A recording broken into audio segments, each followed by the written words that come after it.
Praise the lord. దేవునికి స్తోత్రం. ప్రభునామంలో అందరికీ శుభములు.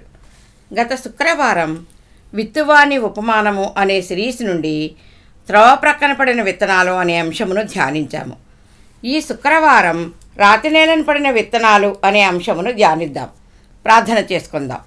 మీరు కూడా ప్రార్థనలో ఏకీభవించండి. మహాపరిశుద్ధుడైన మా క్రీస్తు ప్రభువా, నీ నామమునకే లెక్కలేనన్ని స్తుతులు స్తోత్రములు తండ్రి. గడిచిన దినములన్నిటిలో నీ కృపతో మమ్మను భద్రపరిచినందుకై నీకే వందనములు తండ్రి. ఈ సాయంకాల సమయంలో నీ వాక్యము ధ్యానించుచుండగా సూటిగా నీ వాక్యము ద్వారా మాతో మాట్లాడండి దేవా. నీ సన్నిధి సహవాసములోను ప్రార్థనలోను మా సమయములను సద్వినియోగం చేసుకుంటూ మా దినములను లెక్కించుట మాకు నేర్పించండి తండ్రి. నీ చిత్తములో నీ నామ మహిమార్థముగా జీవించు కృపను మాకు అనుగ్రహించమని యేసయ్య పరిశుద్ధ నామములో బ్రతిమాలి వేడుకొనుచున్నాను తండ్రి. ఆమేన్. వాక్యము. విత్తువాని ఉపమానములో రాతి నేలను పడిన విత్తనములను గూర్చిన ఉపమాన భావము. మత్తయి 13వ అధ్యాయం 5వ వచనం. కొన్ని చాలా మన్ను లేని రాతి నేలను పడెను. అక్కడ మన్ను లోతుగా ఉండనందున అవి వెంటనే మొలిచెను గాని సూర్యుడు ఉదయించినప్పుడు అవి మాడి వేరు లేనందున ఎండిపోయాను. మత్తయి 13వ అధ్యాయం 20-21 వచనములు. రాతి నేలను విత్తబడిన వాడు వాక్యము విని వెంటనే సంతోషముతో దానిని అంగీకరించేవాడు. అయితే అతనిలో వేరు లేనందున అతడు కొంతకాలము నిలుచును గాని వాక్యము నిమిత్తము శ్రమ అయినను హింస అయినను కలుగగానే అభ్యంతరపడును. ఈ ఉపమానములో విత్తువాడు యేసుక్రీస్తు, విత్తనము దేవుని వాక్యము. విత్తనము విత్తబడిన ప్రదేశములు 4 విధములైన మానవ హృదయములు. నీరు పరిశుద్ధాత్మకు సాదృశ్యం. మన్ను లోతుగా దున్నబడడం, మెత్తన చేయబడి చదును చేయడం, నీటితో తడుపబడి చెమ్మగిలడం, ఇవన్నీ వ్యవసాయకుడైన విత్తువానికి అనుకూలమైనవి. మన్ను నీరు కలిసి పరిపక్వతతో సంసిద్ధపరచబడిన నేలపై విత్తబడిన విత్తనములు మొలకెత్తుటకు అనుకూలమైనవి. ఇదిగో ఇప్పుడే మిక్కిలి అనుకూలమైన సమయము, ఇదిగో ఇదే రక్షణ దినము. రాతి నేలలో విత్తబడిన విత్తనముల వంటి స్వభావము గలవారు. 2వ తిమోతి 3వ అధ్యాయం 5వ వచనం. పైకి భక్తి గల వారి వలె ఉండియు దాని శక్తిని ఆశ్రయించని వారినై యుందురు. ఇట్టి వారికి విముఖుడవై ఉండుము. చాలా మన్ను లేని రాతి నేల అనగా పైన చేరిన పొర వంటి మన్ను పైకి నేల వలె కనిపించిన లోపల కఠిన శిలలు దాగి ఉన్నవి. అక్కడ మన్ను లోతుగా లేనందున ఆ విత్తనములు వెంటనే మొలిచినవి గాని సూర్యుని వేడిమికి అవి మాడి వేరు లేనందున ఎండిపోయాను. ఈ ఉపమానములో లోతుగా పాదుకున్న వేరు బలమైన విశ్వాసమునకు సూచన.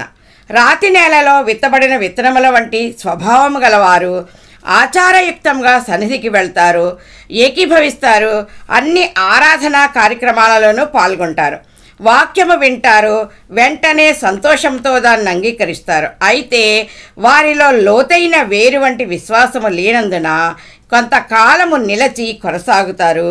వాక్యము నిమిత్తమైన శ్రమ హింస కలిగినప్పుడు దిగజారిపోతారు. వాక్యము విని గద్దించబడినప్పుడు దేవుని గద్దింపునకు లోబడరు. దేవుని ఆత్మకార్యాన్ని సందేహిస్తారు. తమ హృదయాలను నొప్పింపబడుటకు అవకాశమివ్వరు.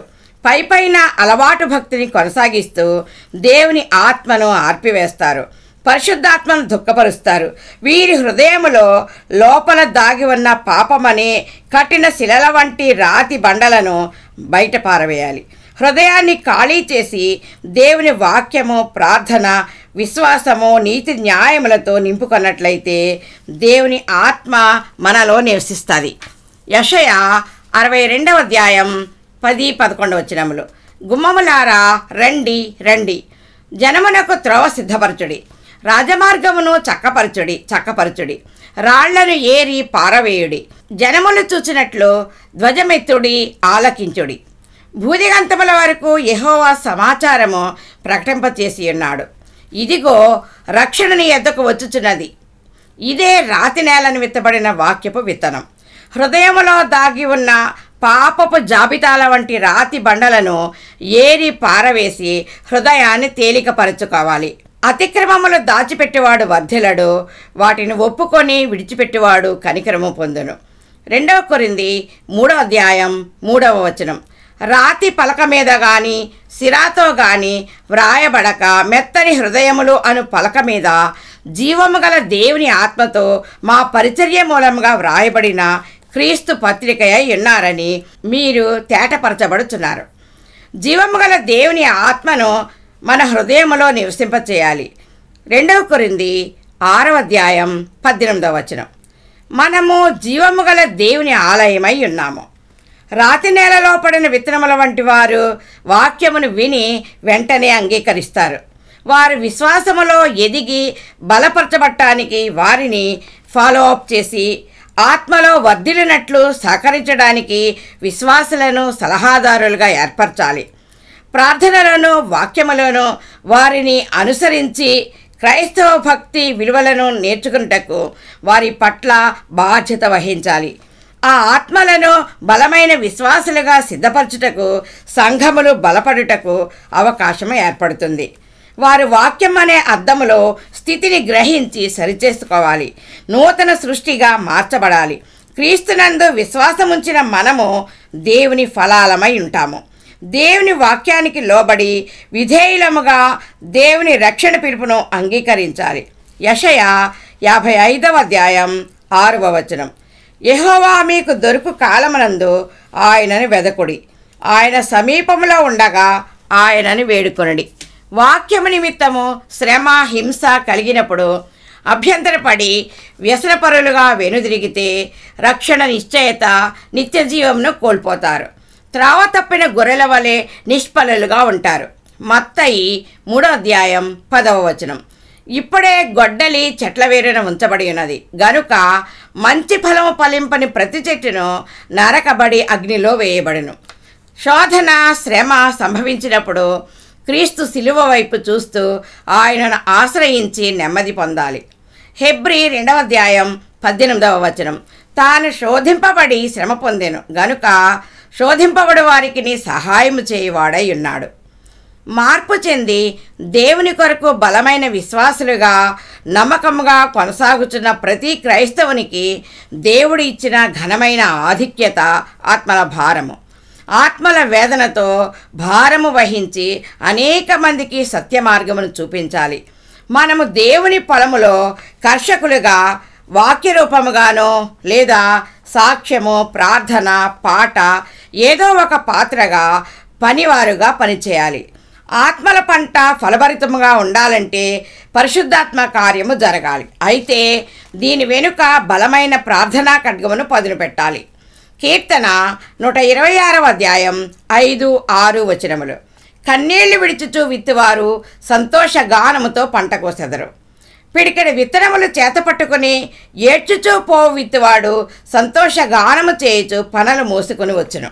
ఈ విధముగా విత్తబడిన వాక్యపు విత్తనాలు ఫలించుటకును దేవుని పరిశుద్ధాత్మ శక్తితో ఆత్మీయ వర్షమును పంపి ఆ విత్తనాలు మొలకెత్తుటకును శ్రేష్టమైన ఆత్మీయ ఫలములు ఫలించుటకును దేవుని కృప ద్వారా రక్షణ కార్యములు జరుగుతున్నవి. ఇర్మియా 5:24 మన దేవుడైన యెహోవా ఆయనే తొలకరి వర్షమును కడవరి వర్షమును దాని కాలమున కురిపించువాడు గదా. ఈ వాక్యమును గ్రహించుకును ఆత్మ జ్ఞానమును అనుగ్రహించుటకు దేవుడు మనకు సహాయం చేయునుగాక. ఆమేన్. అనేక మందికి వాక్యం అందించబడాలనే మా గోల్ రీచ్ అవ్వాలంటే లైక్ చేయండి, షేర్ చేయండి, కామెంట్ చేయండి, సబ్స్క్రైబ్ చేయండి. మీరు కూడా ఈ చిన్న పరిచర్యలో పాలు పొంది మేలు పొందాలని మా ఆకాంక్ష. మేలు పొందుకున్న ప్రతి ఒక్కరూ ప్రార్థన సహాయం కొరకు మాకు తెలియచేయండి. మా phone number 8639839464. God bless you.